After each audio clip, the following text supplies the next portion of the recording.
저희 오늘 샬롬이라고 인사했는데 사람들이 인사하는 말을 들어보면 그 당시의 시대 상황을 반영한 인사들이 있습니다.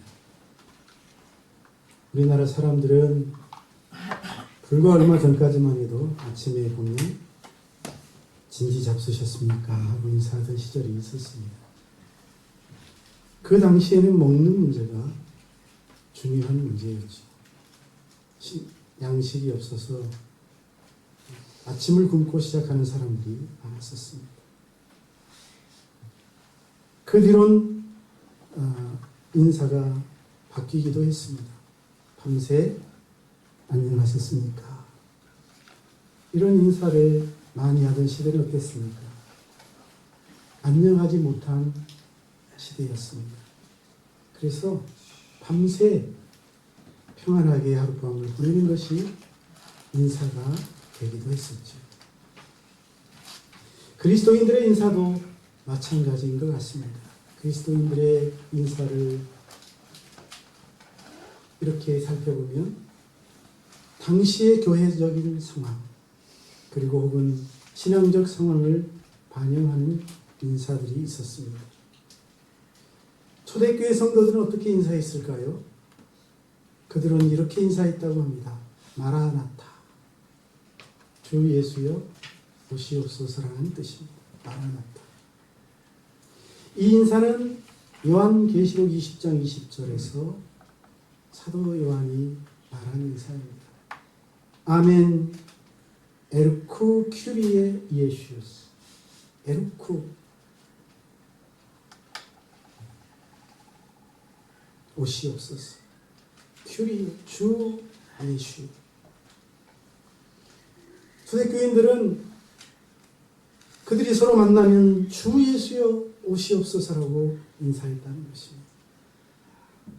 그리고 이 헬라어를 아람어로 옮긴 것이 바로 마라나타입니다. 그래서 이 마라나타는 초기 교회 로마와 유대교의 극심하고 모진 박해 속에서 그리스도인들이 세상에 희망을 둘 것이 없고 오직 주님의 재림만을 어서속히 주님께서 빨리 오셔서 우리를 이 고난으로부터 구해 주셨으면 좋겠다는 그 초기 그리스도인들의 신앙이 담겨있는 인사라고 하겠습니다.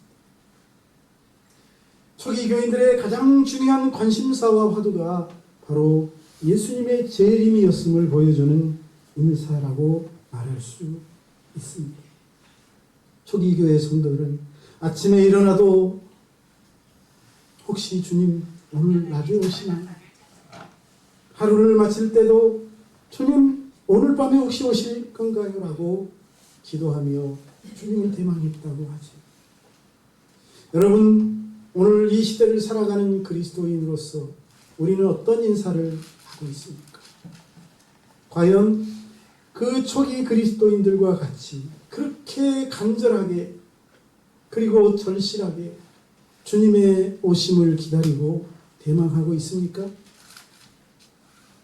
우리의 관심사는 어디에 있습니까? 정말 예수님이 빨리 오셔서 나를 이 죄악된 세상에서 건져주시고 저 영원한 복락의 나라 천국에서 영생을 누리는 삶을 허락해 달라고 그런 간절한 열망을 가지고 하루라도 빨리 주님이 오시기를 대망하고 있습니까? 오늘부터 대림절이 시작됩니다. 이번 주일부터 성탄절까지 4주간이 바로 대림절 기간입니다. 대림은 이 땅에 오신 예수 그리스도를 우리 마음에 영접하고 그리고 다시 구름을 타고 강림하실 재림의 주님을 기다리는 절기라고 말할 수 있습니다. 그래서 대림절 혹은 대강절이라고 부르죠. 대림절은 소망의 절기라고 말씀드릴 수 있습니다.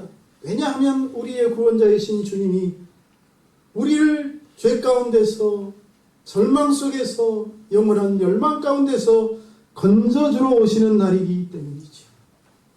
예수님은 이 악한 세상을 심판하시고 우리를 악에서 구속해 주실 심판주이시니 구세주이신 줄로 믿습니다. 그래서 우리는 대림절을 소망의 절기라고도 부르지. 예수님이 오심으로 우리를 모든 고통에서 해방시키고 우리가 소망하는 그 영원한 나라, 그 나라에서 영생을 누리도록 해 주실 것이기 때문입니다.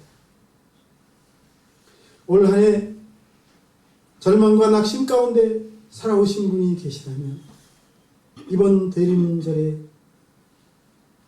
예수님으로 인하여 그 모든 절망과 낙심 속에서 벗어나서 새로운 희망과 소망을 꿈꿀 수 있기를 주님의 이름으로 축복합니다. 그래서 오늘은 대림절을 맞아 본문 말씀을 중심으로 주님을 맞는 성도의 모습, 혹은 내 삶에 하나님의 충만한 은혜가 쏟아지기를 원하는 그리스도인의 모습이 어떠해야 하는지를 살펴보며 은혜를 나누고자 합니다. 무엇보다도 먼저 말씀드리고 싶은 것은 마음을 굳건하게 하라는 것입니다. 따라합시다. 마음을 굳건하게 하자. 마음을 굳건하게 하라는 것이 오늘 본문의 메시지 중 하나입니다.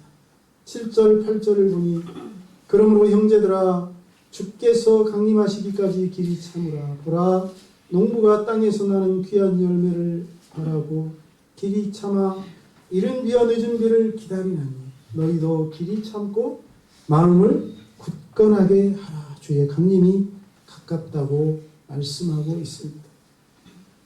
여러분, 이 말씀 가운데서 7절 전반절에는 주께서 강림하시기까지라는 말이 있고 8절 중반절에는 마음을 굳건하게 하라는 말씀이 있습니다. 주께서 강림하시기까지 마음을 굳건하게 하라는 말인 것입니다. 마음을 굳건하게 하라는 말의 의미가 무엇일까요? 이는 결국 이른 비와 늦은 비가 내릴 것이니 그것을 믿고 기다리는 농부처럼 믿음으로 예수님의 재림을 기다리라는 의미입니다. 주님께서 약속하신 대로 그대로 오실 것이니 그 주님의 약속을 신뢰하고 기다리라는 뜻이죠. 여러분, 농부가 이른 비가 내리지 않으면 어떡하지? 농사를 짓는 농부가 늦은 비가 내리지 않으면 어떡하지? 의심하고 비가 올 것을 믿지 않는다면 어떻게 되겠습니까? 그는 결코 열매가 맺히는 추수 때까지 기다리지 못하고 지쳐서 중도에 포기하고 말 것입니다. 농부가 가을에 열매를 수확하려면 반드시 이른 비와 늦은 비가 내린다는 사실을 믿는 흔들리지 않는 믿음이 있어야 합니다. 그러므로 마음을 굳게 하라는 말은 구름을 타고 다시 오시겠다고 하셨던 예수님의 말씀을 믿으라는 말씀입니다. 그 약속을 믿고 흔들리지 말라는 말씀입니다. 예수님께서 하신 그 약속을 의심하지 말라는 말씀인 것입니다. 주님은 약속하신 그대로 행할 것이니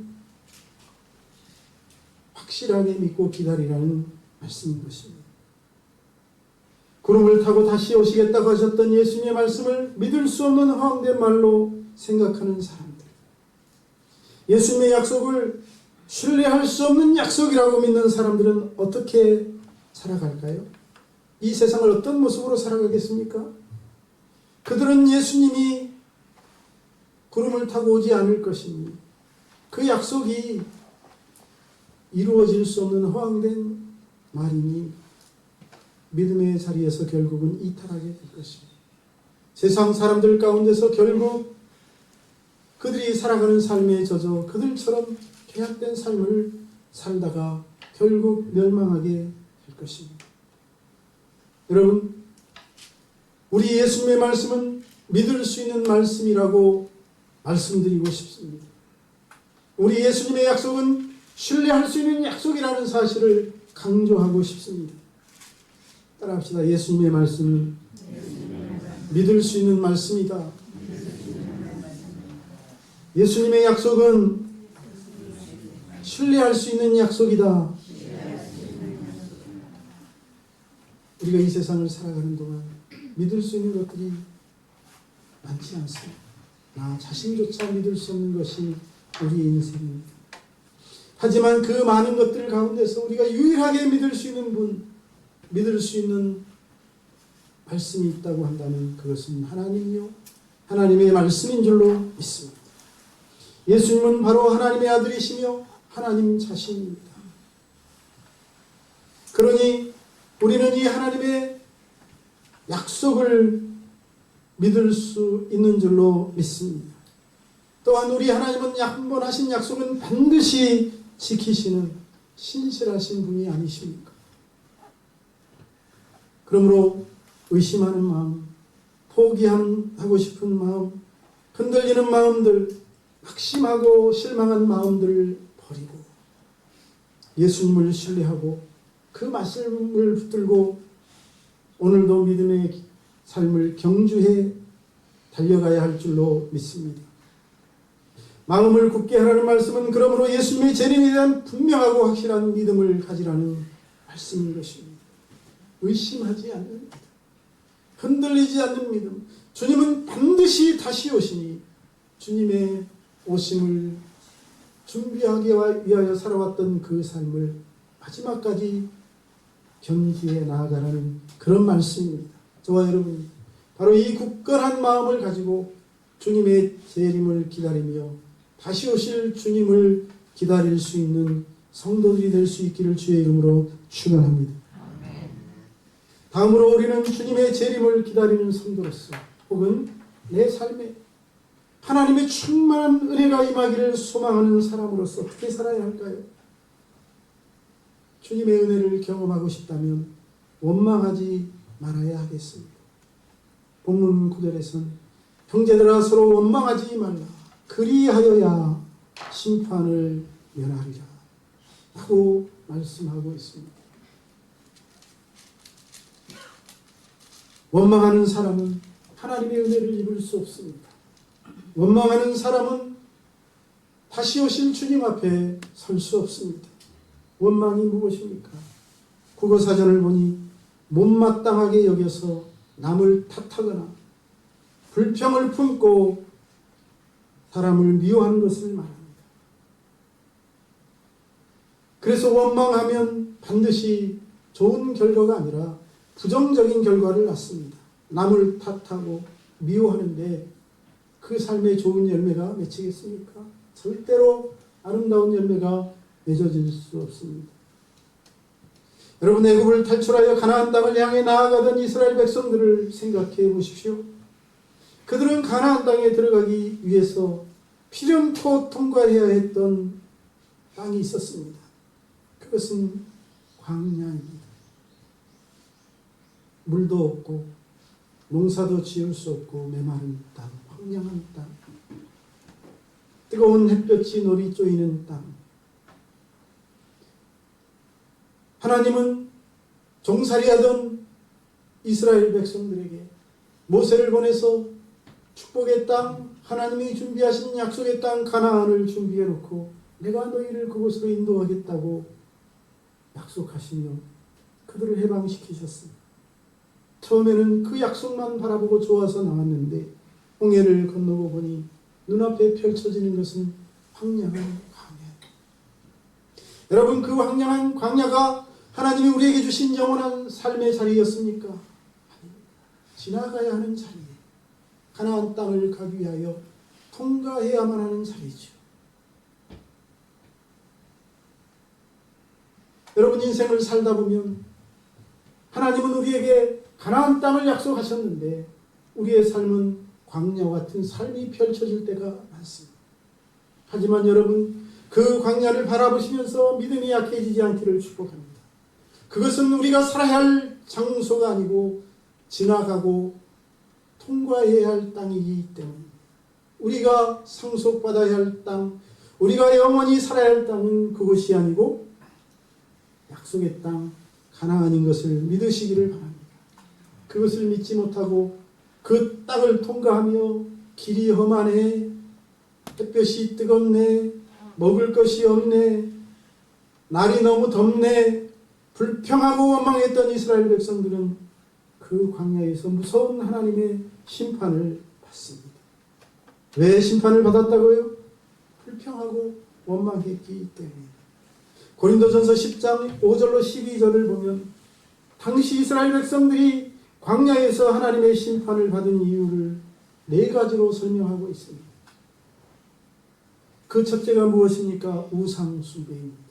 시내산에서 모세가 백성들을 머물게 하고 산에 올라가 40일을 금식하며 하나님과 대면하고 앞으로 이스라엘 백성들이 하나님의 백성으로서 가지고 살아야 할 하나님의 거룩한 말씀을 주시는데, 율례를 주시는데 그들은 그 안에서 우상을 만들고 있어요. 애굽에서 습성을 버리지 못하고 애굽 사람들이 섬겼던 그 송아지를 금을 모아가지고 만들어서 거기에 제사를 드리고 있어요. 하나님이 기뻐하실 리가 없습니다. 주님을 따라 나갔다면, 하나님의 약속을 바라보며 애굽을 탈출했다면 애굽에서의 살던 습관과 모든 습성들은 버려야 할 줄로 믿습니다.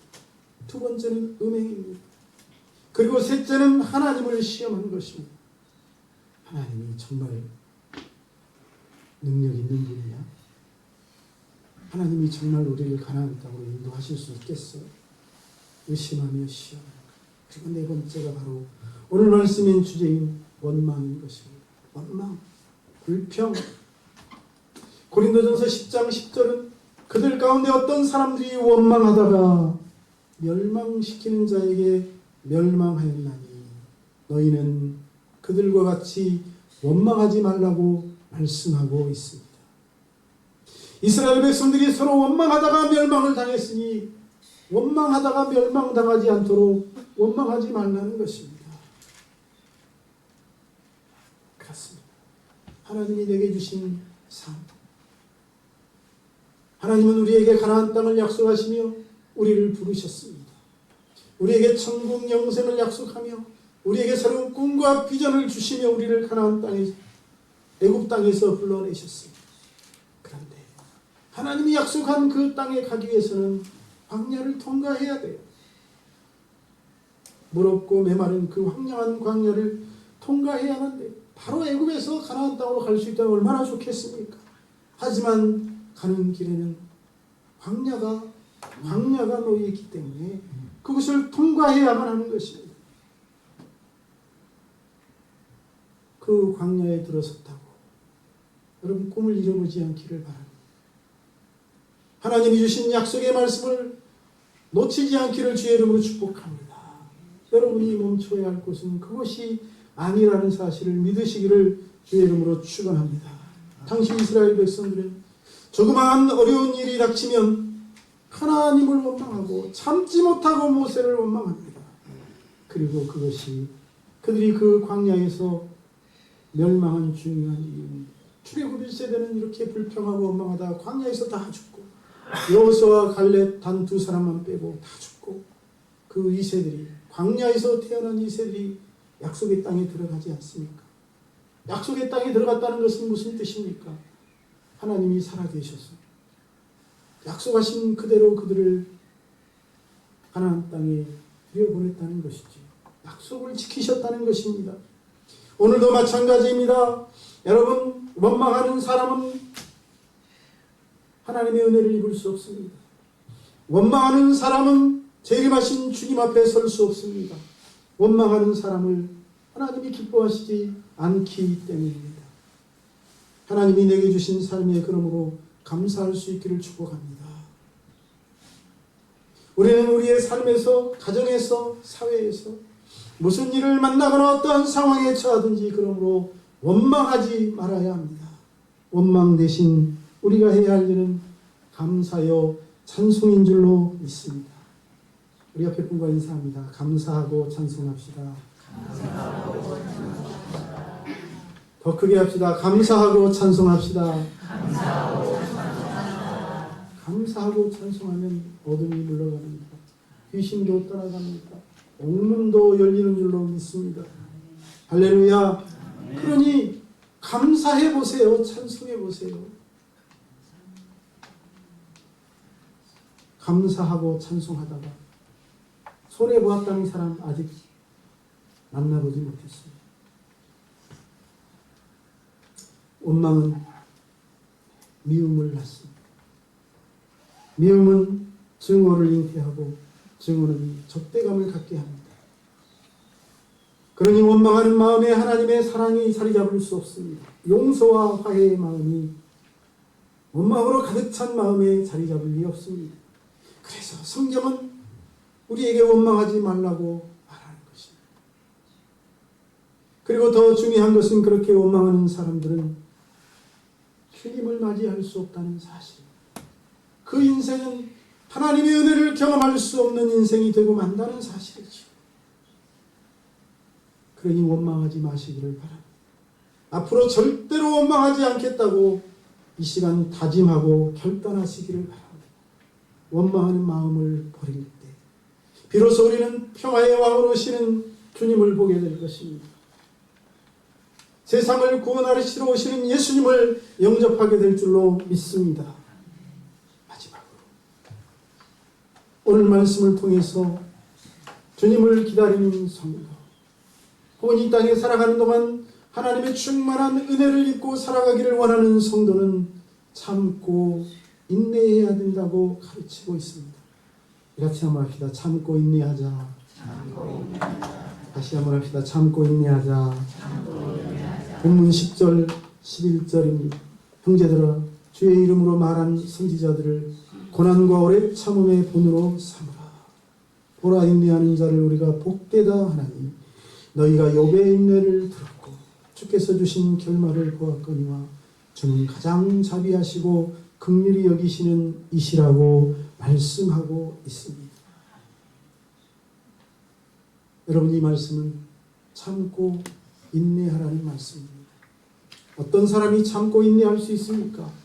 하나님의 약속, 그 약속을 실제로 믿고 그대로 이루어진다는 것을 믿고 기다리는 사람만이 인내할 수 있습니다. 초기 교회 교인들은 말할 수 없는 핍박과 고난 중에 있었지만 그들은 재림하실 주님을 기다리며 모든 것을 참고 인내했기 때문에 로마를 복음으로 정복할 수 있었습니다. 로마는 기독교인들을 잡아서 옥에 가두고 사자굴에 던져 넣었습니다. 기독교를 박멸하고자 예수 믿는 사람들을 잡아서 화형에 처하고 톱으로 켜 죽이고 십자가에 못 박아 죽이기도 했습니다.